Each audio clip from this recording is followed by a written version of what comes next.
Dorothea, my dear. You must be tired from the extended fighting. May I get you anything? Thank you, Professor Hanneman, but I'm fine. You don't appear fine. Make sure not to overexert yourself. The war is not yours alone to fight. You have friends to rely on. We are here for you, always. Thank you, but I really am fine.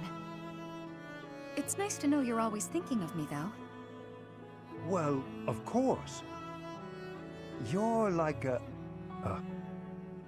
Like a what? Nothing. You're a very good friend. That's all. And once the war is over, I want to be sure you have a pleasant life. Is that so? It sounds like you're getting a little ahead of yourself, planning for the end of the war. Ahead of myself? No, I don't think so. Oh? You sounded like you were building up the courage to give me something. Something, small and round and ring-shaped? Uh-huh. A ring, you mean? Well, Oh, no. Am I wrong? I'm so embarrassed. I misunderstood. Oh my! That's what you were thinking. I've misled you. I see now I phrased things just all wrong. I had no other intentions, I swear. I'm sorry. Please forgive me. I could forgive you, if you proposed properly. You got me excited, you know? But I haven't. It's okay. I'm just teasing. Don't look so scared. Teasing? Ah, well, of course. It's nice just to know you care about me. Maybe we should talk more about the future in the future. How's that sound? Why, it sounds lovely. Quite lovely. Shamir, you are training away from the ground of training. Ah, Petra. Well, it looks like it might rain.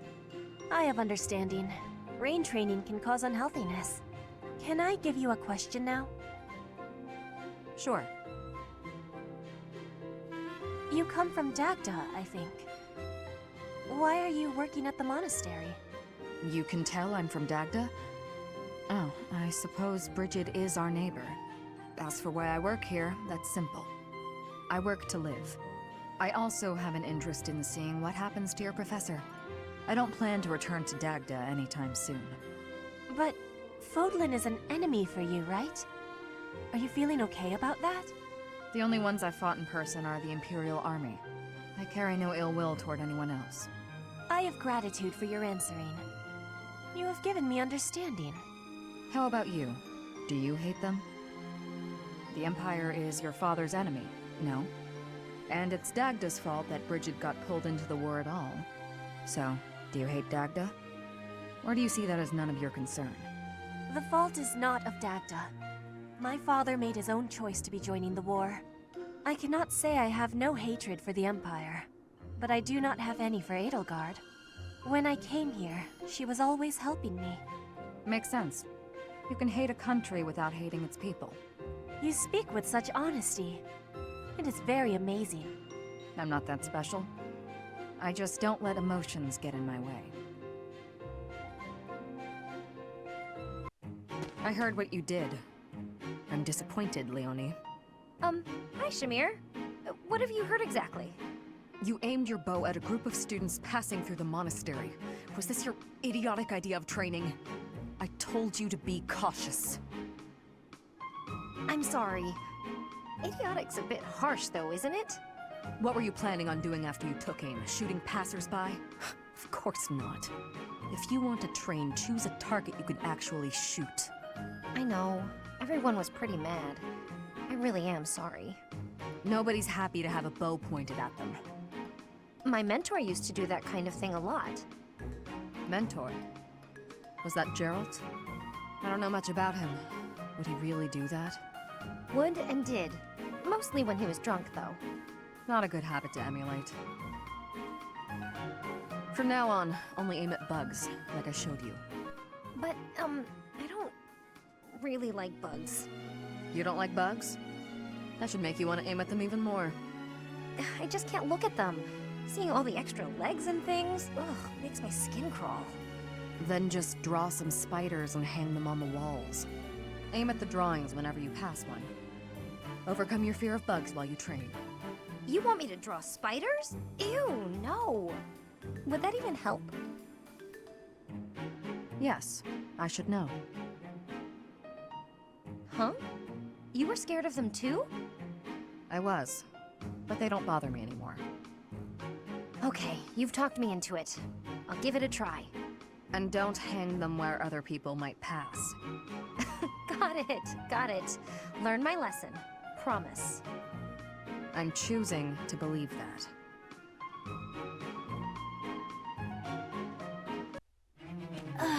Training was exhausting today. Need some quick energy. Aha! Perfect time for my favorite candy! I won't make it back to my room without this sweet, sweet energy, and no one's around, so...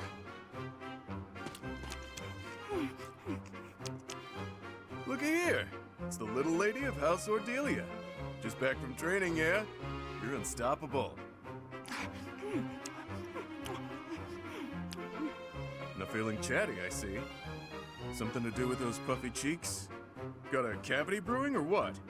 I definitely don't! So bad you can't even speak properly, poor thing. It's okay, I know a guy. He'll have that rotten tooth out in no time. No need! Yep, best in the business. Uses special tools and everything. Door and a string or some such. No, thank you. Oh, you just had food in your mouth. You could have told me that a lot sooner, you know. Wow, placing the blame on me? What a piece of work. But, hey, don't tell anyone. That you were walking around with acorn-stuffed cheeks like some kind of overzealous squirrel? It wasn't acorns, it was candy. Even still, I don't plan on telling anyone a hungry girl ate some food. Not much of a story, really. You don't get it. If people think I'm gnawing on candy, they'll think I'm nothing more than a child. That a fact? I'd say it's downright prudent to fortify yourself any chance you get. Mature, even. Wait, what? Nothing is certain in life, not even your next meal. You never know when you'll be taken into custody and have to go without food and drink for a while. My life is a collection of getting into trouble, getting caught, and getting free. One time, I was actually rescued by your parents. Bet you didn't know that, huh? They rescued you? Too true. I owe them for that. I forgot I'm actually in a rush. I gotta run. Enjoy your secret candy, pal. Mother and father rescued that guy? But when would that have happened?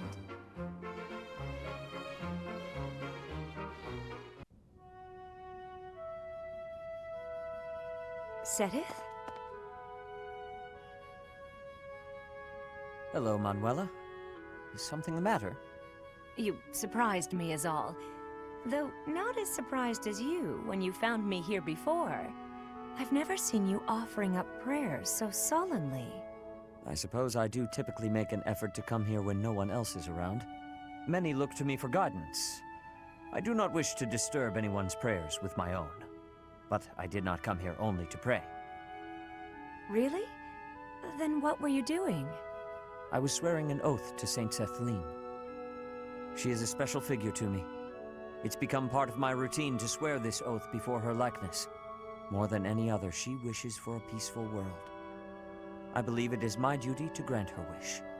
I had no idea you held such a passionate secret devotion, Seteth. The legends of Saint Seteth do depict her as a kind, proper, and honorable woman. And she was so gentle and quiet, really kept to herself. It's no wonder you're infatuated with her. I think you may have misunderstood me. It must be very lonely to be so in love with someone from the distant past. She is very special to me, yes, but not in that way. You don't have to hide it from me, Seteth. I can keep a secret. But people from the past are gone. No matter how much you care for her, she can't love you back. Now then, if you turned your eyes to me, I could respond to your deepest, most powerful feelings. You are completely mistaken.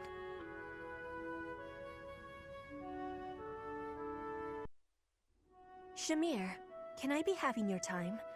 There is a thought that is giving me great concern. Let's hear it, Petra. If Dagda is ever invading Fodlan again, what will you be doing? I'd join the army of Dagda. I'd lay waste to Fodlan and return to my homeland. If that is the truth, then I am having one more question for you.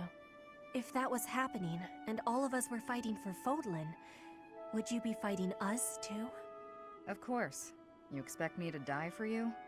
You should be prepared to do the same. Your homeland would likely join Dagda. So, that is your truth. Maybe.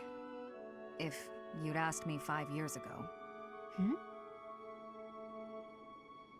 I've been a mercenary since childhood. Always fighting for a bounty. If my allies didn't pay, I'd side with the enemy. It's why I became a sniper.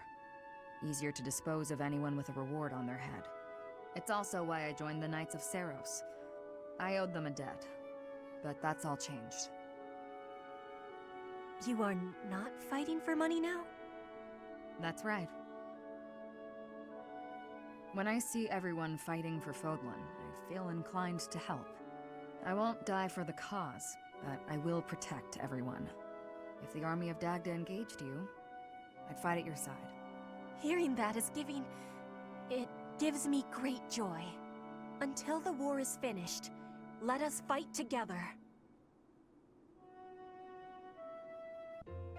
Balthus, do you have a moment? Well, well. It's the little lady of House Ordelia. What can I do for you?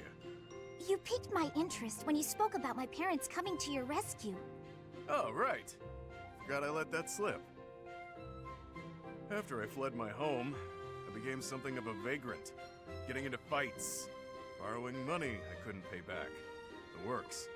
Oh, I know all about it. You were quite the vagabond. Wherever I went, I was treated like trash.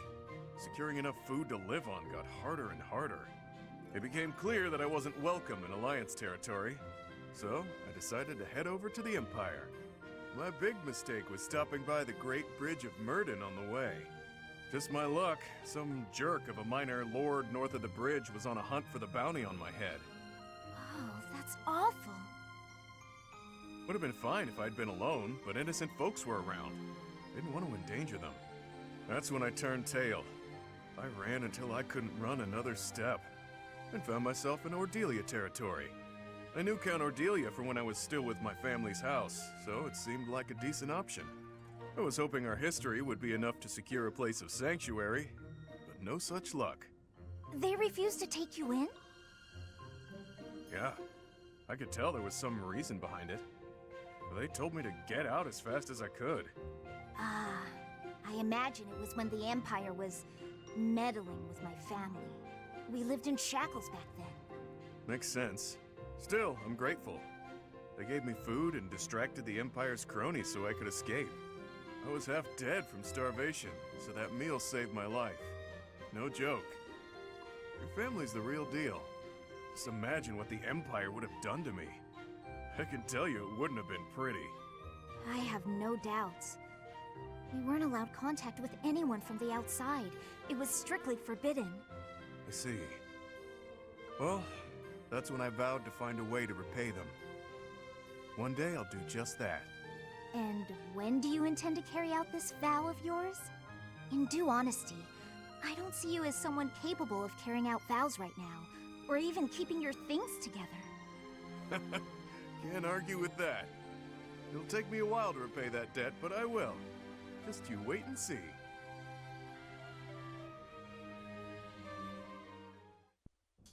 Manuella, about what we discussed earlier with regard to Saint Seteth, I feel the need to correct your misapprehensions. Oh, I won't expose your passion to the light of day. I told you I can keep a secret. That's not it at all. How can I make you see? I suppose there is no other way. Allow me to tell you a very old story. What kind of story? Is it about your past? Because there's a story I could enjoy hearing. I once had a wife. She passed from this world a very long time ago. She was wise, kind of heart, and always smiling. A most wonderful woman. Not long after we married, we were blessed with a child. A girl. You had a wife and a daughter? Why would you have kept that secret? To protect my daughter.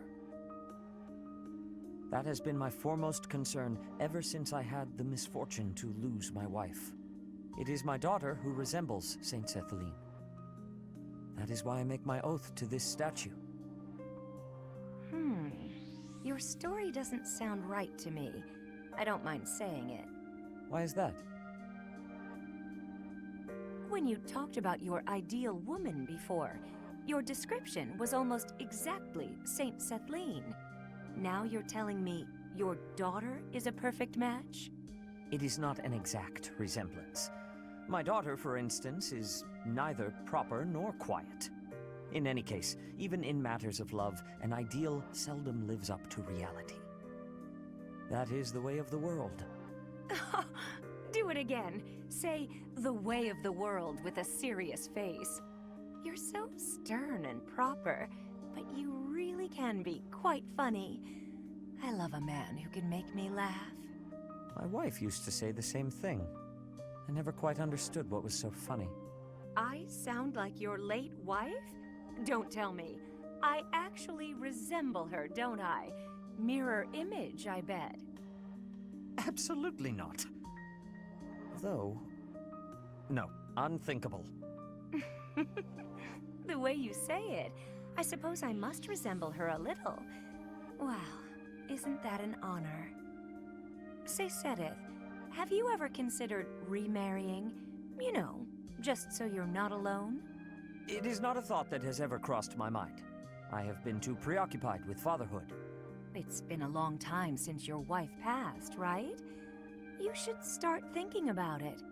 There could be someone who finds you handsome, someone close by, maybe even right in front of you. Whatever you said just now, I didn't quite hear. But to remarry, I'd never even considered it an option until you brought it up just now. My daughter will not want to remain by my side forever. Perhaps it is time I thought about it. I'd be happy to help you mull it over if you like. How about tonight? We could go out for a drink. Are we back to this again? Very well. Just see that you do not drink too much. I would rather not have to carry you home.